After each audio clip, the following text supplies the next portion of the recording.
Hello बच्चों, कैसे हैं आप सभी। एनसीईआरटी सॉल्यूशन सीरीज़ के इस वीडियो में आज हम डिस्कस करने जा रहे हैं क्लास 12 फिजिक्स से chapter number 9 question number 21 to 30। Question number 21 में दो पार्ट हैं, तो फर्स्ट पार्ट को पहले सॉल्व करते हैं। फर्स्ट पार्ट के लिए हमें कह रहे हैं कि इफ़ेक्टिव फोकल लेंथ हमें फाइंड करनी है अगर दो थिन लेंसेज कॉन्टैक्ट में हैं। ये क्वेश्चन नंबर 10 की रेफरेंस की बात कर रहे हैं। तो क्वेश्चन नंबर 10 कुछ ये था बच्चों, यहाँ पे ये है क्वेश्चन नंबर 10।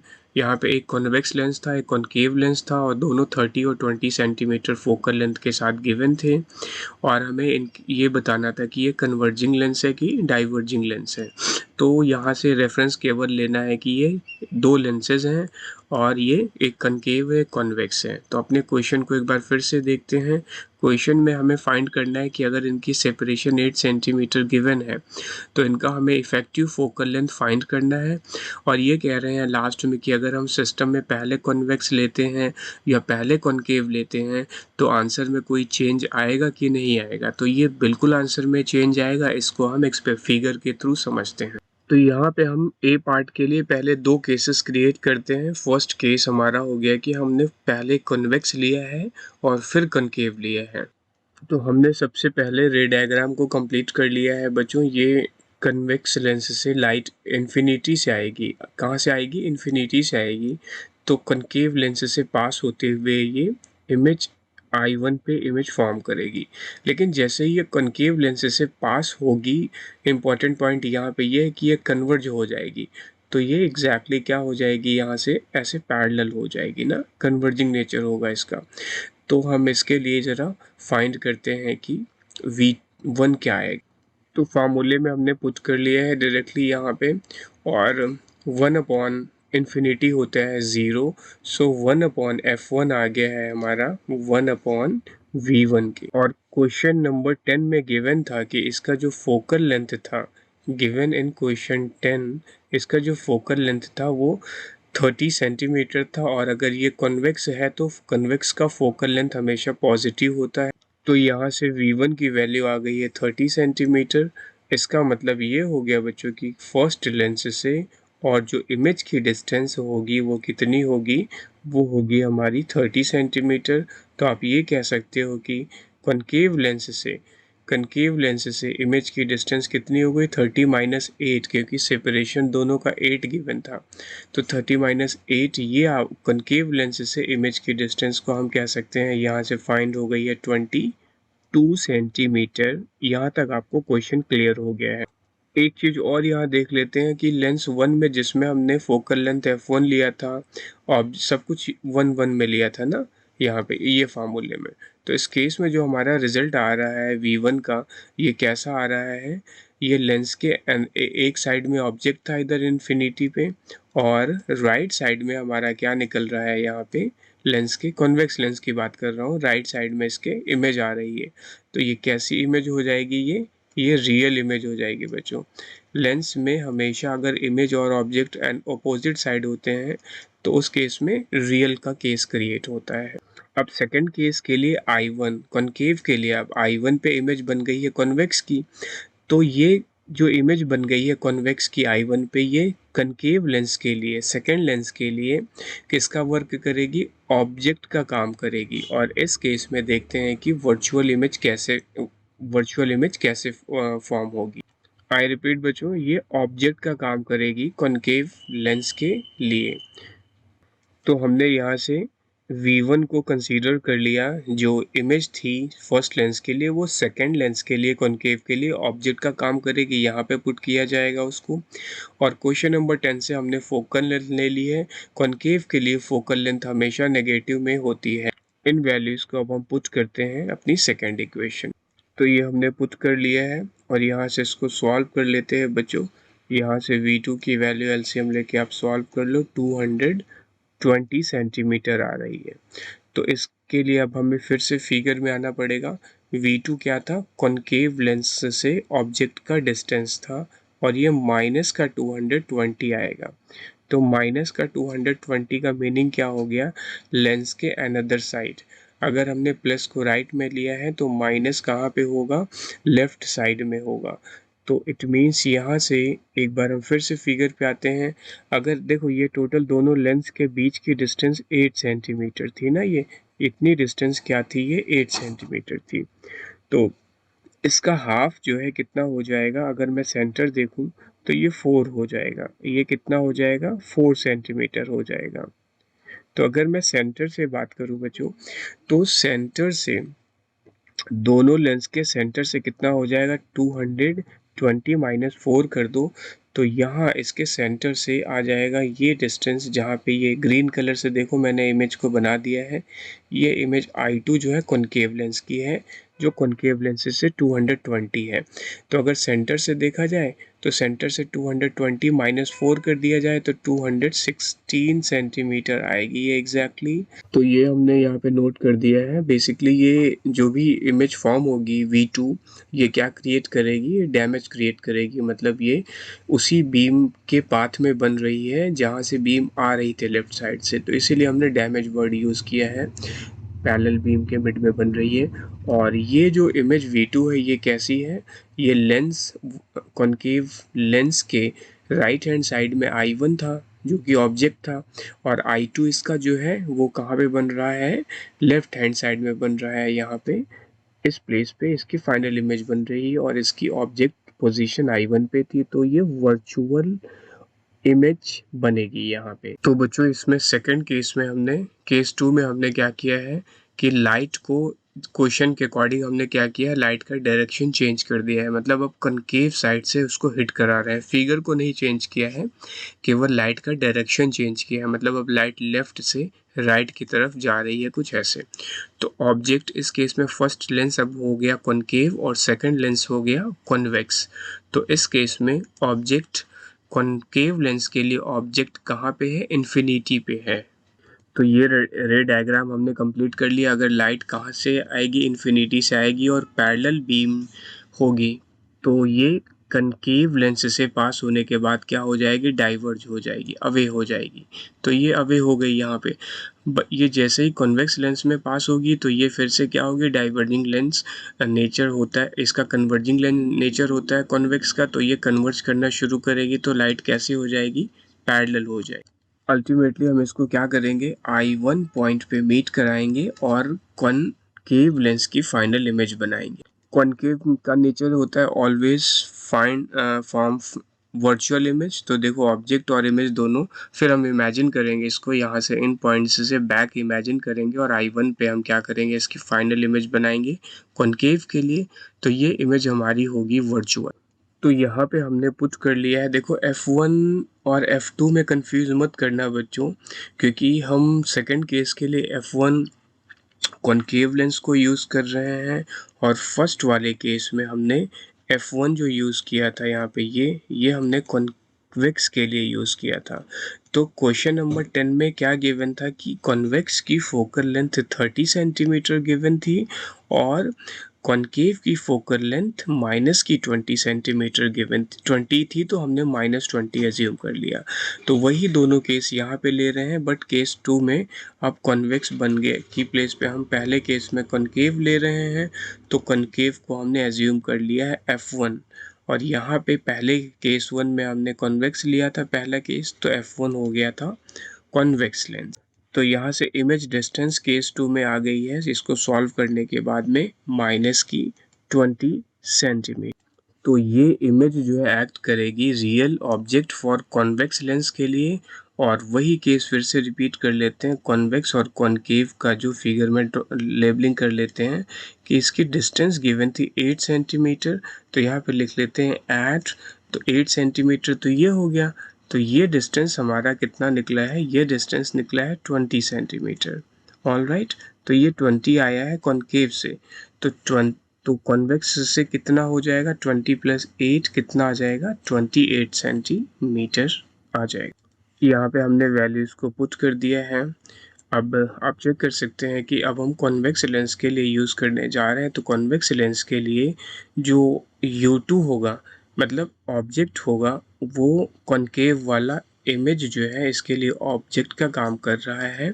और F2 कॉन्वेक्स लेंस के लिए क्वेश्चन नंबर 10 में गिवन था 30 सेंटीमीटर, ये पुट करते हैं बच्चों ये 20 और 8 कितना था, ये 28 आ गया था यहाँ पे। इसको ज़रा एक बार करेक्शन यहाँ पे कर लो, ये टोटल 28 आ गया था ना टोटल, इससे हमने लिया था। तो यहाँ पे हम पुट करेंगे 28, तो माइनस का 28 पुट करेंगे यहाँ पे और इसको सॉल्व कर लेंगे। आप सॉल्व कर लो इसको, V2 आ जाएगा यहाँ से हमारा माइनस का 420 सेंटीमीटर। तो कॉन्वेक्स लेंस से इमेज की डिस्टेंस आई है 420 सेंटीमीटर। तो 420 सेंटीमीटर से हम क्या करेंगे, लेंस का सेंटर पॉइंट, चाहे फर्स्ट लेंस से देखें या सेकंड लेंस से देखें, सेपरेशन 8 सेंटीमीटर थी यहाँ पे। तो फर्स्ट लेंस से भी 4 और सेकंड लेंस से भी 4 इसका सेंटर आएगा। तो 420 से हम 4 को सब्ट्रैक्ट कर देंगे तो कितना आ जाएगा, 416 सेंटीमीटर पे लेफ्ट ऑफ द सेंटर। 16 क्या लिखेंगे, 4116 centimetre left of the centre से टू लेंसेज के इमेज का फॉर्मेशन होगा। तो यहाँ से कंक्लूजन ये निकल के आ रहा है कि अगर हम पोजीशन ऑफ ऑब्जेक्ट चेंज करते हैं, कॉनकेव साइड में रखते हैं या कॉन्वेक्स साइड में रखते हैं, तो फाइनल इमेज की पोजीशन ऑफ चेंज हो गई है ऑब्जेक्ट के बेसिस पे। तो इसका कंक्लूजन ये निकल के आ रहा है कि notion of effective focal length is not meaningful in this case. Question number 21 का बी पार्ट 21 के ए पार्ट पे डिपेंड है। इस केस में ऑब्जेक्ट की हाइट गिवन है हमें 1.5 सेंटीमीटर और कॉन्वेक्स लेंस के फ्रंट पे, कॉन्वेक्स लेंस के पहले 40 सेंटीमीटर पे ऑब्जेक्ट की पोजीशन है। और हमें क्या क्या फाइंड करना है, इन लेंस सिस्टम में हमें size of the image find करनी है और क्या फाइंड करना है, मैग्नीफिकेशन फाइंड करना है इस सिस्टम का। तो फिगर इसका बनाते हैं फिर से। तो ये हमारा फिगर गिवन है, कॉन्वेक्स लेंस का focal length. Question number A जो है इसका 21 का ए डिपेंड था क्वेश्चन नंबर 10 पे, और 10 क्वेश्चन नंबर में कॉन्वेक्स का फोकल लेंथ दिया था 30 सेंटीमीटर और कॉन्केव का दिया था 20। तो कॉन्केव का हमेशा माइनस में होता है, इसलिए हमने यहाँ माइनस ले लिया। और ऑब्जेक्ट की पोजीशन यहाँ से गिवन है क्वेश्चन में 40 सेंटीमीटर, इसकी हाइट ए बी जो है 1.5 है। तो ये दो चीज़ें हमें फाइंड करनी है, एक मैग्नीफिकेशन, एक size of the final image. तो मैग्नीफिकेशन कॉन्वेक्स का भी आएगा, मैग्नीफिकेशन कॉन्केव का भी आएगा, क्योंकि टू लेंस सिस्टम कहा है। फिर इसके बाद अल्टीमेटली फाइनल मैग्नीफिकेशन फाइंड करेंगे। तो हमने यहाँ से वैल्यूज पुट करके लेंस फार्मूले में 1/v की वैल्यू फाइंड कर ली है, ये आ गई है। इसको एलसीएम लेके सॉल्व कर लेते हैं बच्चों, और यहाँ से v1 का हमारा जो फाइनल रिजल्ट आ रहा है वो 120 सेंटीमीटर आ रहा है। तो v1 क्या हो गई, image due to convex lens, convex lens की इमेज ही आ गई है। अब ये हमारी इमेज वर्क करेगी कॉन्केव लेंस के लिए एज अ ऑब्जेक्ट। उससे पहले मैग्नीफिकेशन भी ज़रा फर्स्ट लेंस कॉन्वेक्स का फाइंड कर लेते हैं। तो मैग्नीफिकेशन होता है इमेज अपॉन ऑब्जेक्ट का रेशियो, और ये वैल्यू होती है v/u। तो इसको पुट कर देते हैं माइनस v/u इमेज और ऑब्जेक्ट का रेशियो, और इसको सॉल्व कर लेते हैं। तो ये आ जाएगा बच्चों, यहाँ से v1 और u1 यहाँ पे लिख सकते हैं ना। तो यहाँ से मैग्नीफिकेशन आ जाएगा 120 अपॉन u कितना है, माइनस का 40 है। तो यहाँ से ये वैल्यू हमारी आ गई है मैग्नीफिकेशन की 3। कितनी आ गई, 3 आई है। माइनस की हम इसको मॉड में लेके चलेंगे, तो मॉड में ये वैल्यू हमेशा मैग्नीफिकेशन की पॉजिटिव होगी। ये आ गई है। अब आते हैं सेकेंड लेंस। सेकेंड लेंस के लिए हमने लेंस फार्मूला यूज़ कर लिया है बच्चों। यहाँ से 1/v2 फाइंड हो जाएगा, बट 1/v2 फाइंड करने से पहले हमें ये देखना होगा कि दोनों लेंस की डिस्टेंस कितनी थी, 8 सेंटीमीटर थी। तो फर्स्ट लेंस या सेकेंड लेंस से सेंटर की डिस्टेंस 4 सेंटीमीटर होगी। तो हम ये कह सकते हैं कि कॉन्वेक्स लेंस से जो इमेज का फॉर्मेशन हुआ है वो है v1 120 सेंटीमीटर। तो ये हम सेंटर पॉइंट ना कंसीडर करते हुए सीधा सीधा दोनों लेंस का 8 सेंटीमीटर होता है ले लेते हैं, और 120 से 8 को अगर माइनस कर दिया जाए तो सेकंड लेंस का क्या आ जाएगा, ऑब्जेक्ट डिस्टेंस आ जाएगा, जो कि कितना आएगा 112 सेंटीमीटर। तो यहाँ से U2 की वैल्यू 112 सेंटीमीटर पुट करते हैं। तो यहाँ से बच्चों V2 के लिए हम सॉल्व कर लेते हैं और फाइंड करते हैं, देखते हैं V2 आ क्या रहा है। आप भी सॉल्व कर लो मेरे साथ में। 112 आ जाएगा, एलसीएम ले रहा हूँ, 112 प्लस 20 अपॉन 112 इंटू 20, 112 इंटू 20। तो ये सॉल्व करने पे कितना आ गया, माइनस का 92 अपॉन 112 इंटू 20। इसको एज इट इज़ रहने देते हैं, ये 112 इंटू 20 एज इट इज़ रहने देते हैं और इसको हम क्या करते हैं, रेसिप्रोकल कर लेते हैं। तो V2 की हमारी जो वैल्यू आ रही है, वी कैन से 112 इंटू 20 अपॉन 92। अब इसको हम सिंप्लीफाई करके कैंसिल कर लेते हैं, ये आ जाएगी -20/90। ये इसको सिंप्लीफाई नहीं करते, ऐसे ही रहने देते हैं इसको, क्योंकि अभी इसका हमें इसकी ज़रूरत पड़ेगी, डायरेक्टली हम इसको पुट कर देंगे। इसको इक्वेशन ले लेते हैं 2 और इसके पहले वाली जो V1 लिया था उसको ले लेते हैं V फर्स्ट इक्वेशन। तो अब आते हैं मैग्निफिकेशन पे, इसका मैग्निफिकेशन कॉन्केव का फाइंड कर लेते हैं। तो ये वैल्यूज़ यहाँ पे M1 की पुट कर लेते हैं, V2/U2। तो बच्चों V2 हमारा यहाँ से फाइंड हुआ था इक्वेशन 2 से, कितना, माइनस का 112 इंटू 20/92 आया था ये, राइट। और VU2 आया था हमारा यहाँ से 112, ये वैल्यू भी हम यहाँ पे पुट कर लेते हैं। तो ये देखो 112 हमारा इसी वे में कैंसिल हो गया है, तो ये आ जाएगा माइनस का 20/92। M2 है ये, तो M2 आ गया है कितना, माइनस का 20/92। 112 से 112 कैंसिल हो गया है।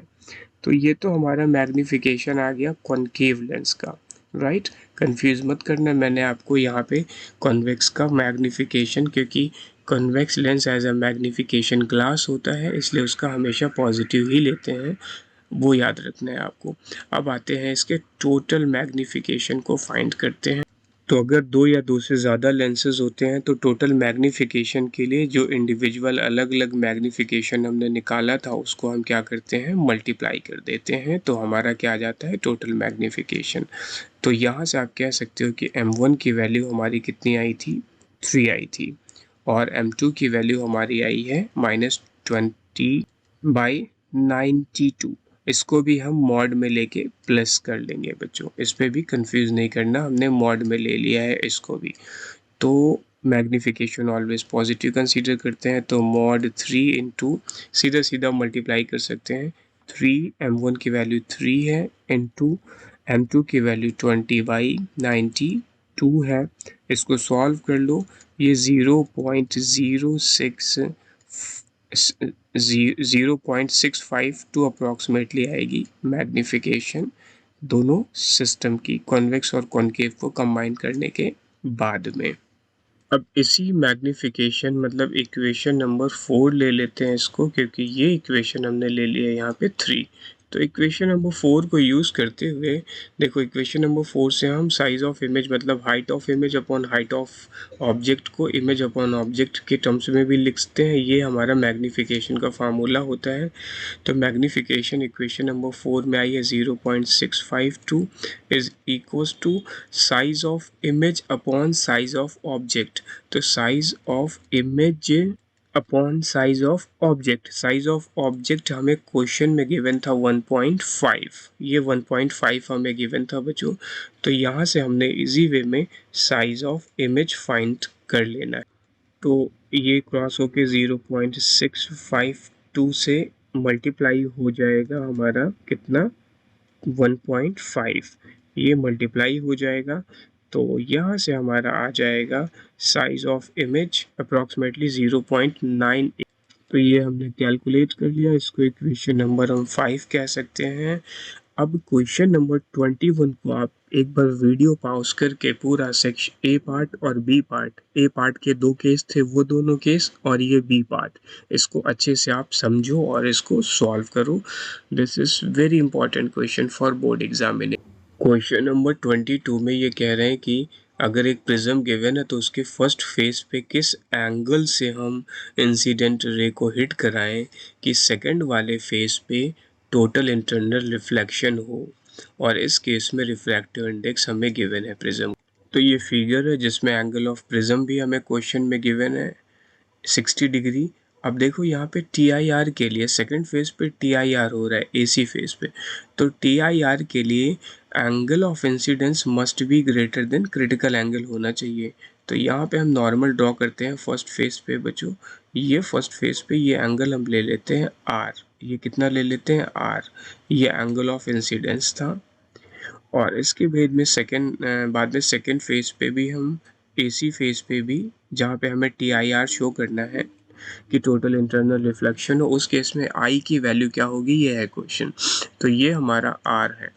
तो मुझे ये बताओ आप, क्या ये एंगल हमारा ये नॉर्मल है, तो ये 90 माइनस ये एंगल कितना होगा, 90 माइनस आर होगा, हम ये कह सकते हैं डायरेक्टली यहाँ। और दी बेस्ट होगा हम इसको आर ना लेके सी ले लेते हैं, क्योंकि टी आई आर शो करना है तो हम इसको क्रिटिकल एंगल के टर्म्स में लेके समझेंगे तो और इजी रहेगा। तो इसको हम 90 माइनस सी कह सकते हैं क्रिटिकल एंगल, क्योंकि angle of incidence must be greater than critical angle होगा। आई यहाँ पे जो है ये सी से ग्रेटर होगा, या आर जो लिखा है इससे ग्रेटर होगा, तभी यहाँ पे टी आई आर का कॉन्सेप्ट क्रिएट होगा। आई थिंक सो क्वेश्चन अच्छे से क्लियर होगा। तो यहाँ पे हमने sine C equals to 1/μ put कर दिया। क्रिटिकल एंगल का फार्मूला टी आई आर के केस में होता है, एक ही यही फार्मूला टी आई आर में है। यहाँ से हमने सी की वैल्यू को कैलकुलेट कर दिया है 41 डिग्री। आई रिपीट बच्चों, ये सी की वैल्यू डायरेक्टली कैलकुलेट नहीं होगी, इसके लिए हमें ट्रिग्नोमेट्रिक टेबल की ज़रूरत होगी, और एग्ज़ाम में आपको इसकी value as it is given होगी, तो हम पुट कर देंगे इसको। और एक प्रॉपर्टी और होती है प्रिज्म की, आर प्लस सी जो है ये इक्वल होता है प्रिज्म एंगल के, किसके इक्वल होता है, प्रिज्म एंगल के, जो कि ए है। तो यहाँ से हमने देखो आर की वैल्यू फाइंड कर लेनी है, आर इक्वल्स टू क्या आ जाएगा, ए माइनस सी। तो आप कह सकते हो यहाँ से आर आ गया है हमारा ए माइनस सी, ए की वैल्यू 60 और सी हमने 45 डिग्री फाइंड किया, 41 डिग्री फाइंड किया। तो आर भी हमने यहाँ से फाइंड कर लिया, 19 डिग्री आ रहा है। अब इंटरफेस ए बी पे स्नेल्स लॉ लगा देते हैं। तो ए बी फेस पे स्नेल्स लॉ लगाते हैं, साइन आई बाई, यहाँ पे हमें साइन आई फाइंड करना है। रिफ्रैक्टिव इंडेक्स भी हमें गिवन था, देखो कितना 1.524 रिफ्रैक्टिव इंडेक्स गिवन था, और साइन आई की वैल्यू कैलकुलेट करनी है। साइन आर भी हमने, आर की वैल्यू भी हमने 19 डिग्री फाइंड कर ली है। अब इम्पॉर्टेंट ये है कि साइन 19 फिर से हमें ट्रबल कर रहा है, तो ये मैं फिर से रिपीट कर रहा हूँ कि ऐसे केसेस में ये वैल्यूज़ आपको जो है कोई एग्ज़ाम में हमेशा गिवन होंगी। तो हमने साइन 19 को इधर रख दिया है, और यहाँ से हम साइन आई की वैल्यू को कैलकुलेट करने जा रहे हैं। तो साइन 19 की जो वैल्यू होती है ये आती है 0.325। ट्रिग्नोमेट्रिक टेबल की हेल्प ली है मैंने, एग्ज़ाम में ये गिवन होगी, आपको घबराने की ज़रूरत नहीं है। तो इसको हम सॉल्व कर लेते हैं, यहाँ से आ जाएगा 0.4962, ये आ गया हमारा साइन आई। क्या आ गया, ये साइन आई की वैल्यू आ गई। अब यहाँ से आपको आई फाइंड कर लेना है, आई अप्रॉक्सीमेटली कितना आ जाएगा, नियर अबाउट 30 डिग्री आएगी इसकी वैल्यू। तो ये टी आई आर अगर सेकंड फेस एसी पे यहाँ पे टी आई आर होगा, तो उस केस में angle of incidence first face का angle of incidence 30 degree approximately आएगा। क्वेश्चन नंबर 23 में हमें क्राउन ग्लास और फ्लिंट ग्लास, अभी समझाता हूँ क्या होते हैं, को कंबाइन करके वैरायटी ऑफ एंगल्स पे हमें एक प्रिज्म का फॉर्मेशन करना है, या मिनी प्रिज्म का फॉर्मेशन करना है कह सकते हैं। फर्स्ट केस में डेविएशन होगा और डिस्पर्जन नहीं होगा, सेकंड केस में डिस्पर्जन होगा और डेविएशन नहीं होगा। तो क्वेश्चन का आंसर स्टार्ट करने से पहले क्राउन ग्लास देख लेते हैं। इसका रिफ्रैक्टिव इंडेक्स लो होता है और इसका डिस्पर्जन भी लो होता है, और कॉन्वेक्स लेंस के फॉर्मेशन में इसको यूज़ करते हैं। और फ्लिंट ग्लास का रिफ्रैक्टिव इंडेक्स क्राउन ग्लास के कंपैरिजन में हाई होता है और इसका डिस्पर्जन भी हाई होता है और इसको हम कॉनकेव लेंस के फॉर्मेशन में यूज़ करते हैं। अब आते हैं क्वेश्चन के ए पार्ट में। डेविएशन दिखाना है हमें और डिस्पर्जन ना हो जिस केस में। तो बच्चों इसी प्रॉपर्टी का यूज़ करते हुए हमें फर्स्ट ग्लास कैसा लेना होगा, क्राउन ग्लास लेना होगा, क्योंकि कंडीशन में हमें गिवन था डेविएशन विदाउट डिस्पर्जन। तो यहाँ डिस्पर्जन लो होता है तो इसका मतलब डेविएशन हमें क्या लेना है, तो लो डिस्पर्जन का मतलब हो गया हाई डेविएशन। यही हमने यहाँ पे स्टेटमेंट में नोट किया है। आई थिंक सो आपको अच्छे से समझ में आ गया है ये। यहाँ पे हम ये कह सकते हैं कि रिफ्रैक्टिंग एंगल जो होगा फ्लिंट ग्लास का वो स्मॉलर होगा क्राउन ग्लास के कंपैरिजन में। तो इट मीन्स यहाँ पे जो फ्लिंट ग्लास प्रिज्म है डिस्पर्स करेगा ज़्यादा और इस कॉम्बिनेशन से यहाँ पे क्या होगा, जो डिस्पर्जन होगा फर्स्ट से वो नलीफाइड हो जाएगा सेकंड से। तो ये कह सकते हैं यहाँ पे कि डेविएशन होगा बट डिस्पर्जन क्या होगा, डेविएशन होगा डिस्पर्जन नहीं होगा। आते हैं सेकंड केस में जिसमें था डिस्पर्जन होगा बट डेविएशन नहीं होगा। तो बच्चों यहाँ पे सेकंड केस के लिए डिस्पर्जन विदाउट डेविएशन के लिए फ्लिंट ग्लास प्रिज्म को हमें जितना ज़्यादा से ज़्यादा पॉसिबल हो उतना ग्रेटर एंगल हमें इसका लेना है और उसके बाद में हमें ये देखना है कि फ्लिंट ग्लास जो है रिजल्टेंट क्या निकल के आएगा, हैज़ हाइयर रिफ्रैक्टिव इंडेक्स होता है किसके कंपैरिजन में, क्राउन ग्लास के कंपैरिजन में। क्वेश्चन नंबर 24 में हमें गिवन है for a normal I far point at infinity or near point of distinct vision is about 25 centimeter given in front of the eye. The cornea of the eye provides a converging power of about 40 diopters and the least converging power of the eye lens behind the cornea is 20 diopters. From this rough data हमें estimate करना है range of accommodation. तो इस case में बच्चों हमें क्या find करना है, least converging power of eye lens कितनी गिवन है, 20 dioptres behind the cornea given है। अगर हम यहाँ पे कैलकुलेट करते हैं मैक्सिमम कन्वर्जिंग पावर तो हम यहाँ पे इजी वे में कैलकुलेट कर पाएंगे accommodation of the normal eye. तो इसमें दो केसेस क्रिएट करते हैं। फर्स्ट केस में to see the object at, अगर हम ऑब्जेक्ट को इन्फिनिटी पे लेते हैं तो आई जो यूज़ करेगी लीस्ट कन्वर्जिंग पावर यूज़ करेगी। उस केस में हमने क्या करना है, ये लीस्ट कन्वर्जिंग पावर कितनी हो जाएगी, 40 डायोप्टर्स गिवन था और least converging power of the lens कितना था, 20 था। तो 40 + 20 कितना हो गया, 60 डायोप्टर्स हो गया। So we can say that approximate distance between retina and cornea eye lens. It means हम यहाँ से अब फोकल लेंथ इसकी कैलकुलेट कर लेते हैं और देखते हैं फोकल लेंथ क्या है। तो यहाँ से ये पावर तो हमने फाइंड कर लिया था, अब इस पावर को हम रिलेट करते हैं फोकल लेंथ से। तो फोकल लेंथ होता है रेसिप्रोकल ऑफ पावर, डायोप्टर्स में गिवन है तो हमने 100 से मल्टीप्लाई कर दिया तो ये सेंटीमीटर में आ गया। तो फोकल लेंथ हमारी आ रही है 5/3 सेंटीमीटर। सो ये कह सकते हैं आई लेंस से रेटिना की डिस्टेंस 5/3 सेंटीमीटर होगी। फिगर से इसको समझते हैं। तो इस केस में जो फोकल लेंथ होगी बच्चों, ये आई लेंस, ये हमारा आई लेंस होता है। इस आई लेंस से रेटिना की डिस्टेंस कितनी आई है, 5/3 आई है। इसको हम यहाँ पे आई लेंस लिख सकते हैं। This is eye lens. ये हो गया क्लियर फर्स्ट पार्ट। अब आते हैं सेकेंड पार्ट में। इस केस में the focus to focus object at near point on the retina. तो इस केस में देखते हैं क्या होगा केस 2 में। तो u हमें पता है least distance of distinct vision है, ऑब्जेक्ट डिस्टेंस कह सकते हैं, लेंस के बिफोर, आई लेंस के जस्ट पहले होगा ये, माइनस का 25 सेंटीमीटर ले लिया। और हमें क्या गिवन है, यहाँ से इमेज की डिस्टेंस हमने यहाँ पे देखो फिगर में 5/3 सेंटीमीटर फाइंड कर लिया है। अब लेंस फार्मूला यूज़ करते हैं। तो यहाँ पे लेंस फार्मूले में 1/f = 1/v, ये आ जाएगा 1/5/3, क्रॉस मल्टीप्लाई करके 3/5 आ जाएगा, माइनस का 1/-1/25। बच्चों इसको एलसीएम लेके हम सॉल्व कर लेंगे तो 16/25 आ जाएगा। अब हम इसको फोकल लेंथ फाइंड करनी है, दिस इज 1/f, ये हमें क्या मिला है, 1/f मिला है ना। तो f यहाँ से आ जाएगा 25/16 सेंटीमीटर, ये आ गया फोकल लेंथ। तो अब देखते हैं करस्पॉन्डिंग कन्वर्जिंग पावर इसकी कितनी होगी। क्या आ जाएगी बच्चों यहाँ से करस्पॉन्डिंग पावर हम यहाँ से कह सकते हैं P इक्वल्स टू 100/F आएगी ना। तो 100/F ये वैल्यू हम यहाँ से पुट कर देते हैं। 100 कितना हमने फाइंड किया है 25/16 ये वैल्यू हम यहाँ पे पुट कर देते हैं। तो यहाँ से ये आ जाएगा हमारा बेसिकली पावर आ गया 64 डायोप्टर्स। इसको सिंप्लीफाई कर लो आप, पावर की वैल्यू हमारी ये आ गई है यहाँ से। तो यहाँ से पावर ऑफ आइलेंस हमारा क्या आ जाएगा, जो क्वेश्चन में गिवन था हमें कन्वर्जिंग पावर अबाउट 40 डायोप्टर्स, तो वो 40 डायोप्टर्स हम क्या करेंगे सब्ट्रैक्ट कर देंगे करस्पॉन्डिंग कन्वर्जिंग पावर से। 64 से 40 को सब्ट्रैक्ट कर देंगे, 40 हमें क्वेश्चन में गिवन था।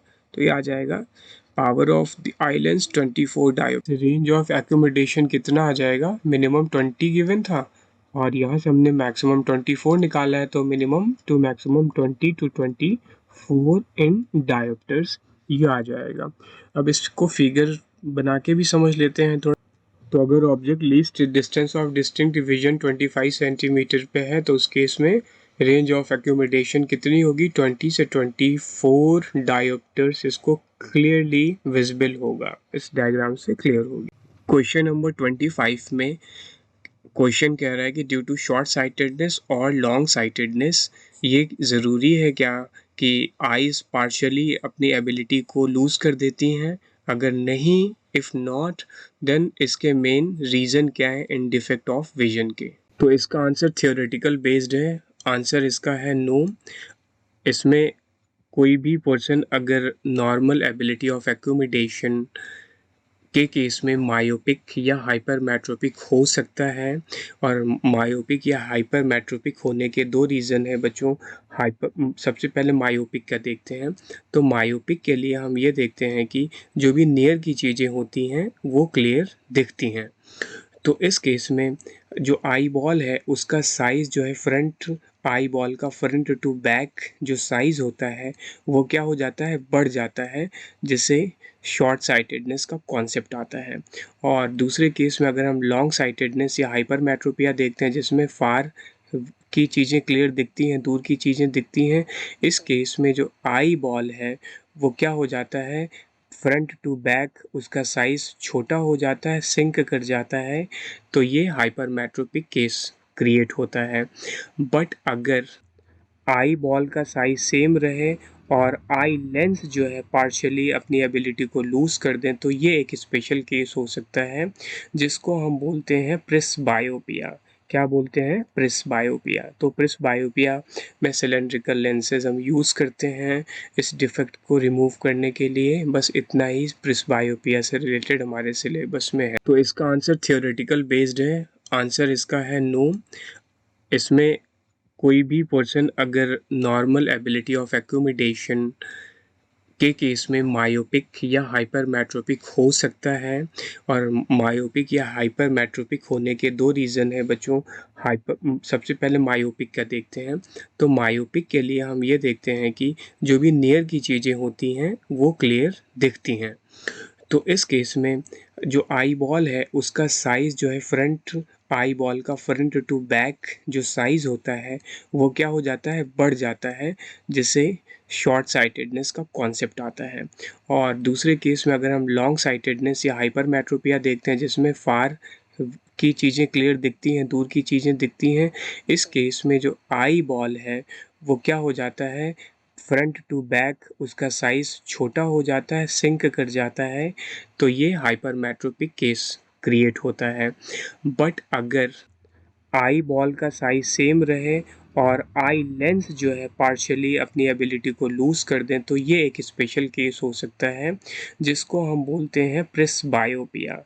क्या बोलते हैं, प्रिस्बायोपिया। तो प्रिस्बायोपिया में सिलेंड्रिकल लेंसेज हम यूज़ करते हैं इस डिफेक्ट को रिमूव करने के लिए। बस इतना ही प्रिस्बायोपिया से रिलेटेड हमारे सिलेबस में है। क्वेश्चन नंबर 26 में अ मायोपिक पर्सन, मायोपिक का मतलब शॉर्ट साइटेडनेस जिसमें नियर की चीज़ें क्लियर नज़र आती हैं, इस केस में स्पेक्टिकल्स यूज़ कर रहा है पर्सन -1 डायोप्टर का और डिस्टिंक्ट विजन के लिए।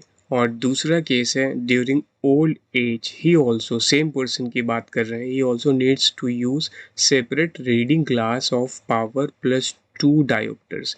तो +2 अगर किसी का भी पावर प्लस में है तो उसको हाइपरमेट्रोपिया है, मतलब उसके करेक्शन के लिए कैसा लेंस चाहिए होगा, कॉन्वेक्स चाहिए होगा। और अगर शॉर्ट साइटेडनेस है तो उसके लिए करेक्शन के लिए कॉनकेव लेंस चाहिए होगा। तो एक्सप्लेन व्हाट में हैव हैपेंड। तो दोनों केस में हम नियर पॉइंट, उसकी इमेज कहाँ पे बनेगी, नियर पॉइंट फाइंड करेंगे और फोकल लेंथ फाइंड करेंगे। तो दोनों केस अलग अलग ले लेते हैं। पहले -1 डायोप्टर जिसको हम मायोपिया बोलते हैं। नेगेटिव में हमेशा याद रखना है कि नेगेटिव अगर पावर है किसी की -1 डायोप्टर जैसा कि, तो ये मायोपिया होगा। हिंट के लिए यहाँ गिवन भी है बच्चों। और दूसरे केस में जिसकी भी पावर जो है प्लस में होती है, प्लस में कुछ भी वैल्यू हो, तो वो हाइपरमेट्रोपिया होता है, उसमें दूर की चीज़ें क्लियर नहीं दिखती हैं। तो फर्स्ट वाले केस के लिए कॉनकेव लेंस यूज़ करते हैं करेक्शन के लिए, और सेकंड केस में करेक्शन के लिए कॉन्वेक्स लेंस यूज़ करते हैं। तो दोनों के लिए हमने फोकल लेंथ फाइंड कर ली है। फोकल लेंथ फाइंड करने का फार्मूला अगर डायोप्टर में होता है बच्चों, तो डायोप्टर को 100 से मल्टीप्लाई करके हम सेंटीमीटर में कन्वर्ट कर देते हैं। सिमिलरली सेकंड केस में भी 2 था तो 1/2 और इंटू 100 कर देंगे तो ये 50 सेंटीमीटर आ गया है सेकंड केस के लिए, हाइपरमेट्रोपिया के लिए। अब दोनों का हम नियर पॉइंट फाइंड करते हैं। नियर पॉइंट का मतलब इमेज कहाँ पे फॉर्म होगी, वी की वैल्यू फाइंड करते हैं। तो यहाँ से हमने लेंस फार्मूला यूज़ करके u को हमने क्या लिया है, फोकल लेंथ अगर -100 सेंटीमीटर, इसका मतलब क्लियरली वो इनफाइनाइट डिस्टेंस के ऑब्जेक्ट को देख सकता है। दिस इज़ इम्पॉर्टेंट, ये समझने वाली बात है। अगर इतना ज़्यादा किसी का फोकल लेंथ है, माइनस में है, नो प्रॉब्लम, तो वो क्लियरली ऑब्जेक्ट 100 सेंट मतलब इनफाइनाइट डिस्टेंस की ऑब्जेक्ट को वो देख सकता है। तो हमने ऑब्जेक्ट को इनफाइनाइट ले लिया है। तो यहाँ से v की वैल्यू हमारी कितनी आ गई है, -100 सेंटीमीटर। मतलब इमेज की पोजीशन कहाँ पे होगी, नियर पॉइंट उसका क्या होगा, 100 सेंटीमीटर होगा मायोपिक केस में। अब आते हैं सेकंड केस। तो यहाँ पे इम्पॉर्टेंट ये है कि हम इस केस में देखो u की क्या वैल्यू लेंगे। न्यूज़पेपर को रीड कर रहा है तो least distance of distinct vision हम यहाँ पे कंसीडर करेंगे कितना, -25 सेंटीमीटर। ये आपको कंफर्म होना चाहिए। न्यूज़पेपर की रीडिंग, न्यूज़पेपर के डिस्टेंस अप्रॉक्सीमेटली लीस्ट डिस्टेंस के लिए -25 होती है। वैल्यूज़ को पुट कर देते हैं। 1/50 is equals to 1/v, minus का 1/-25 लेफ्ट में लेके सॉल्व करते हैं। तो 1/f की 1/v is equals to 1/50 minus 1/25। इसको हम सॉल्व कर लेते हैं। तो बच्चों यहाँ से क्लियरली हमारा v आ रहा है -50 सेंटीमीटर। ये v की वैल्यू हमारी, इसमें नियर पॉइंट हमारा कितना आ गया है, -50 सेंटीमीटर। तो ये तो हमने फाइंड कर लिया, बट हमें ये समझना है कि मायोपिया में तो हम कनकेव लेंस यूज़ करते हैं और हाइपरमेट्रोपिया में कॉन्वेक्स लेंस यूज़ करते हैं। तो इसका मतलब पर्सन को 2 टाइप के डिफेक्ट हैं, पावर से हमने डिटेक्ट कर लिया था, तो हमें उस पर्सन के लिए 2 टाइप के लेंसेस देने पड़ेंगे। तो हमने यहाँ पे नियर पॉइंट भी फाइंड कर लिया है और ये भी कंफर्म हो गया है अब कि इसको 2 डिफरेंट, ये हो सकता है कि एक ही स्पेक्स में 2 आधा लेंस ऊपर का कॉनकेव हो और नीचे का लेंस क्या हो, कॉन्वेक्स हो। इसको बाई फोकल लेंथ लेंस बोलते हैं। ऐसा भी ओल्ड एज में लोग यूज़। क्वेश्चन नंबर 27 में एक पर्सन ए है, ये बी पर्सन को देख रहा है। अब बी पर्सन ने एक शर्ट पहनी हुई है जो चेक शर्ट है, मतलब इसमें हॉरिजॉन्टल लाइन भी है और वर्टिकल लाइंस भी हैं ऐसे।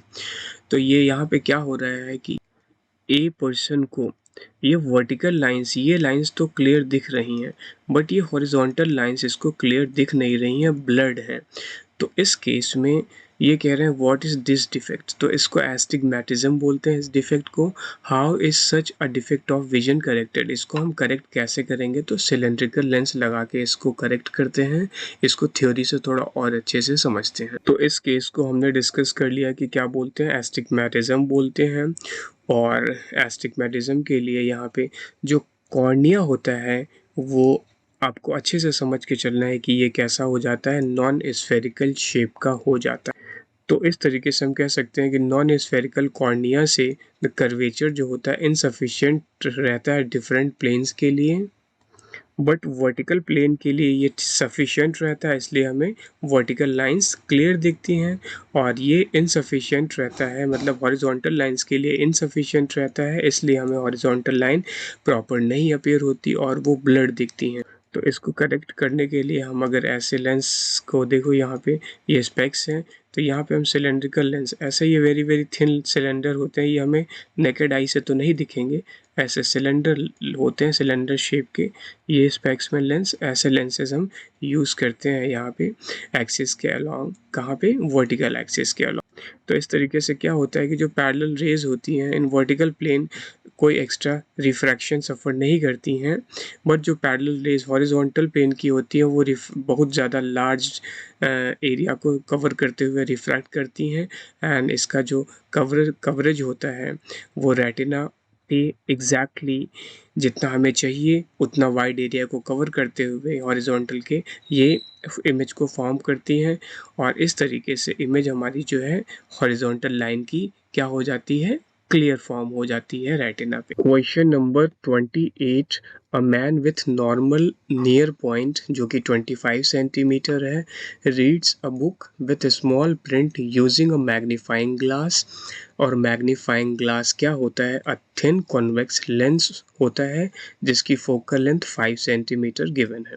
अब ये फर्स्ट केस में ए पॉइंट में पूछ रहे हैं कि what is the closest and the farthest distance at which he should keep the lens, lens का नियर पॉइंट और फार पॉइंट क्या होगा from the page so that man can read book when viewing through the magnifying glass.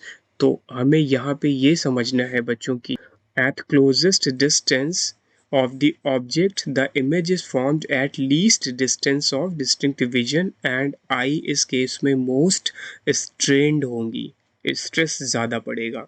और second case में क्या है, फारटेस्ट distance मतलब फार distance होगी जो ऑब्जेक्ट की, उस केस में इमेज कहाँ पे फॉर्म्ड होगी, इनफाइनाइट पे फॉर्म होगी, और इस केस को हम नॉर्मल एडजस्टमेंट भी बोल सकते हैं, और इस केस में आइज मोस्ट रिलैक्स्ड होंगी। तो सबसे पहले यहाँ पे क्लोजेस्ट डिस्टेंस वाला केस कंसीडर करते हैं, और हमें फोकल लेंथ गिवन है 5 सेंटीमीटर, कॉन्वेक्स लेंस इसलिए हमने फोकल लेंथ को +5 सेंटीमीटर कंसीडर कर लिया है, और क्लोजेस्ट डिस्टेंस के लिए इमेज कहाँ पे फॉर्म्ड होगी, least distance of distinct vision पे, जो कि जनरल केस में -25 सेंटीमीटर होती है। इसको हम लेंस फार्मूले में पुट करके और 1/u को सबसे पहले कैलकुलेट करते हैं। 1/v हमारा कितना है, -25 है, और -1/f कितना आया था, 5 आया था बच्चों। एलसीएम लेके इसको सॉल्व कर लो, और यहाँ से हमारा u जो है आ जाएगा -25/6 सेंटीमीटर। 25/6 को हम क्या कह सकते हैं, this is approximately 4.2, this is approximately 4.2 आ जाएगा, तो माइनस का 4.2 सेंटीमीटर आ गया। तो ये हो गया हमारा near point, least distance of distinct vision का केस। अब आते हैं फार पॉइंट पे। तो यहाँ पे सेकंड केस में इमेज फॉर्मेशन फारटेस्ट डिस्टेंस पे है, जिसको हम क्या कहेंगे, इनफाइनाइट डिस्टेंस पे इमेज का फॉर्मेशन बोलेंगे, v को इनफाइनाइट ले लेंगे।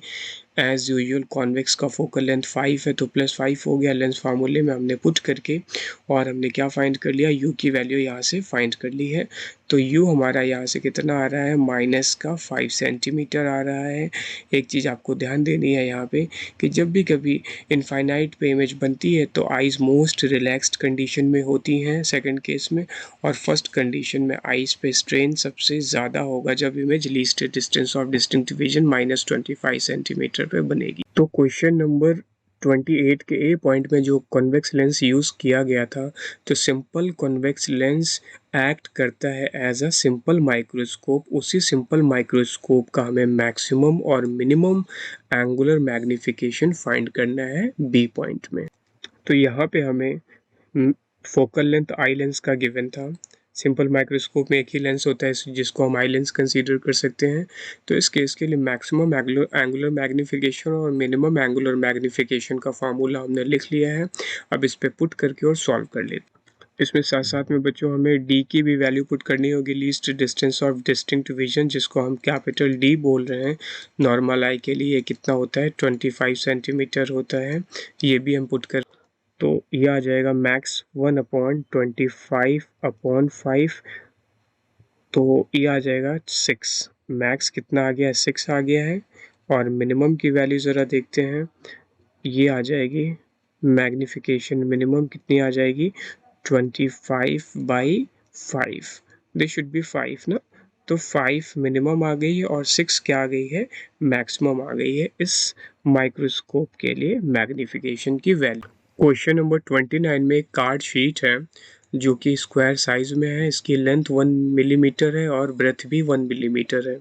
तो एरिया 1 मिलीमीटर स्क्वायर हो गया। Is being viewed at a distance of 9 centimetre, मतलब ये 9 centimetre in front of the magnifying glass. और मैग्नीफाइंग ग्लास क्या हो सकता है? सिंपल माइक्रोस्कोप के एग्जांपल्स को हम ले सकते हैं। मैग्नीफाइंग ग्लास जिसमें हम कॉन्वेक्स लेंस लेते हैं, हिंट के लिए यहाँ कन्वर्जिंग लेंस देखो दिया भी है, जिसकी फोकल लेंथ कितनी है?